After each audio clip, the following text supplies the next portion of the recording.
8, je crois qu'il était le truc là de quoi? Bon, j'ai oublié. Il vient d'Agoué. Je vais l'appeler ici ce soir. S'il sort, s'il vous plaît, mettez le bouquin pour lui. Il s'appelle Kadma de Agoué. Kadma!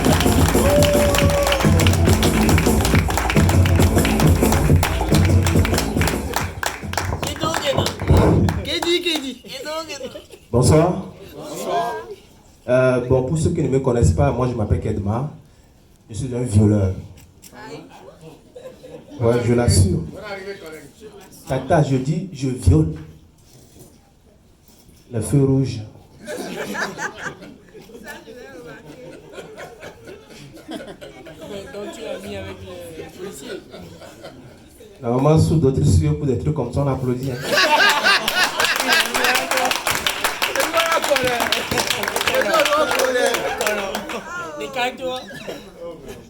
Bon, vous savez, normalement, c'est avec ça que je devais commencer parce que je suis en deuil. Mon grand-père n'est plus de ce monde. Heureusement.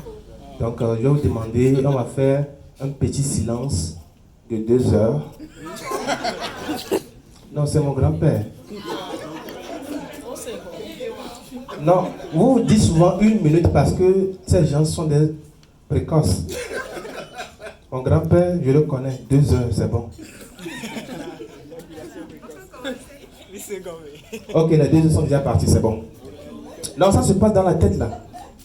Ouais, parce que tout se passe dans la tête. À l'heure où je vous parle, moi-même je suis en relation avec Rihanna. Ouais, dans la tête. On a déjà même un enfant. Dans la tête, bien sûr. Voilà. Bon, pour ceux qui ne me connaissent pas, moi je suis Jean d'humoriste. Quand je fais des blagues, et les gens ne rigolent pas. Juste après le spectacle, tous ceux qui n'ont pas ri, il y a d'autres qui meurent, il y a d'autres qui décèdent. Non, ce n'est pas une blague. Non, la fois passée, la semaine... ce n'est pas une blague. Merci pour le rire. Merci pour le rire. Oh, attends. Non, montre que tu n'as pas payé le ticket.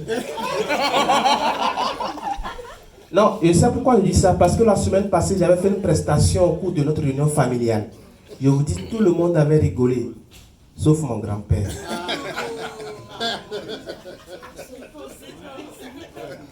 Voilà, je vois que toi, tu n'as pas compris. C'est un problème de niveau. Bon. Bonsoir, tonton. Bonsoir, tata. Ça va? Vous vous appelez comment? Pra.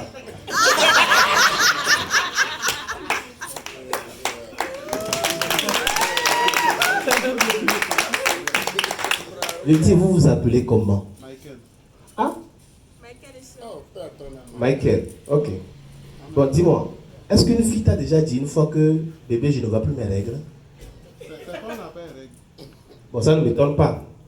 Tu vois, même c'est normal. Non, parce qu'avant de recevoir un tel message, il faut d'abord avoir une copine.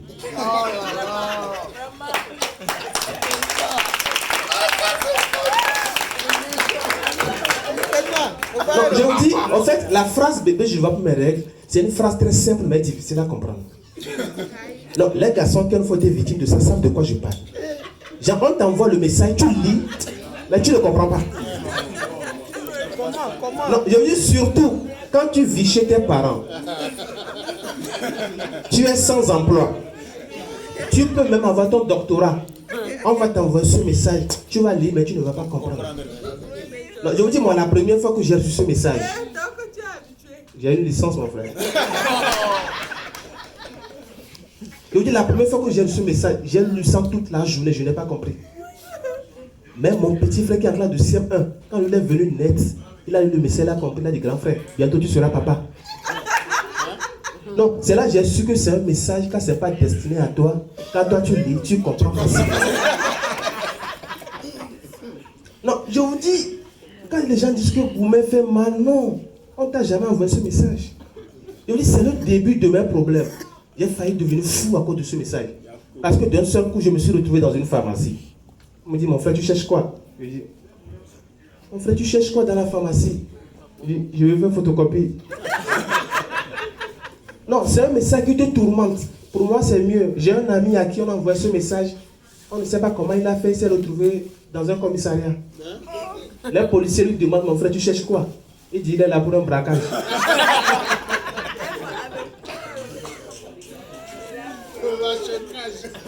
Non, je vous dis, c'est un message fou. Ça te rend dingue. Et ce qui fait plus mal, c'est pas le message. C'est la fille avec laquelle tu as fait la chose.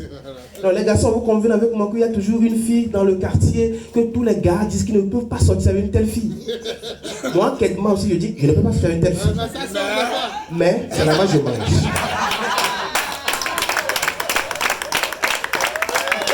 C'est pas un sketch, c'est du vécu. Il parle sur l'expérience. C'est ça qui fait plus mal. Et je vous dis, c'est là tu es à la maison, tu cogites, tes petits frères s'amusent. D'un seul coup, puis tu entends, donne-moi ma règle. Je vous dis, j'étais en train de manger. Le mot règle qu'ils ont prononcé là. La cuillère est tombée. Et tu te dis que bon, tu vas aller à l'église au moins pour te consoler avec les paroles de Dieu. Et c'est là le pasteur s'est inspiré. Alléluia. Dites Amen d'abord. Amen. Et puis d'un seul coup j'entends, tout ce que tu as semé, ça va germer.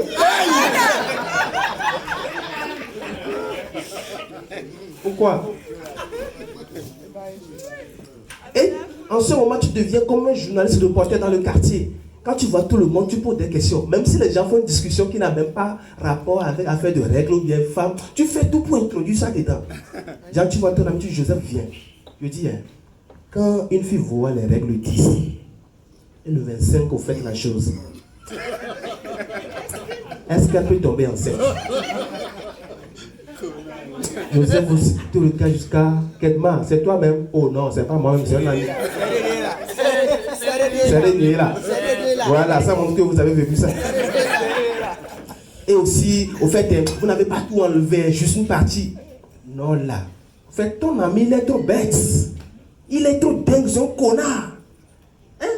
Ne traîne pas avec des moutons comme ça. Il n'a pas porté ça. C'est un clochard.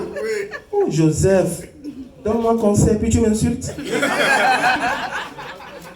Merci beaucoup, c'était tout pour moi.